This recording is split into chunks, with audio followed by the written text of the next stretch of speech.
Bonjour, my name is Arjan Hut. In the summer of 2018 I traveled to the mythical island of Malta. There on Malta, in this hotel, I met a group of wild poets. One of them was Jean-Remy Gandon, and he inspired me to write a poem about hijacking a cruise ship. This poem is in my new book, Vuurtoer in het woud, Phare dans la forêt.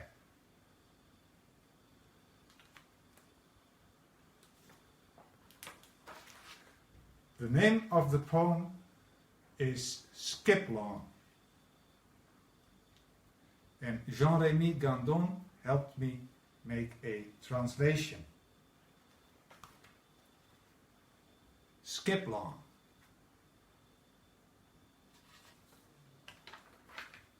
De laatste illegale vlammen doofje en de mannen draait krekt achter een radiotoer als wij het hotel uitsloepen. Een bende vuurtoeristen, maar oorsneert in de bossen als toskeboissels en wietregels.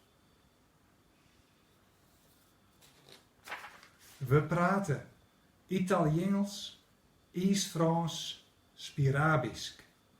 Weten het meeste van wat we weten achter in uw hotelkamers.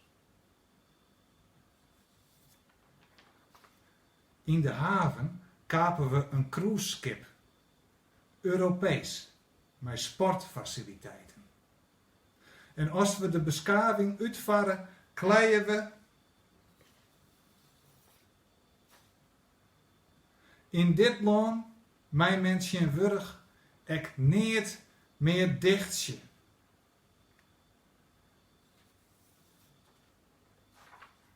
We verspreiden experimentele informatie.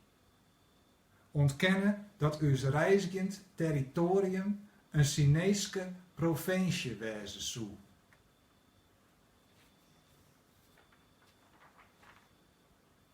Let in augustus, op immens jitje, betinken we de donkergroene archipel Skiplong. Nos pensabo. We bedenken. En daar leidt het. Mythischer als het zilveren eiland op de kaarten van ons Venetiaanse voorganger Niccolo Zeno. Nos skipum. We benemen. Het paradies verlen. De oude tuinen van Babylon werbennen als bosk in de oceaan. Leefde maakt de zee wild in de rondte tussen de sterren. Onder het tutsjen al sjoggen de eersten het beken. We dremen en sturen om de vikingwrakken heen. Nos etudiav, we bestuderen.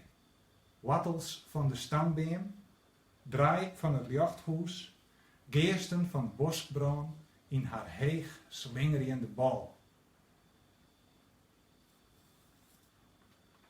Nos eramos vidando, we wachten op het dek, ongedurig en alert, us skaden stadig gewoon in, maar dat van de bjemmen.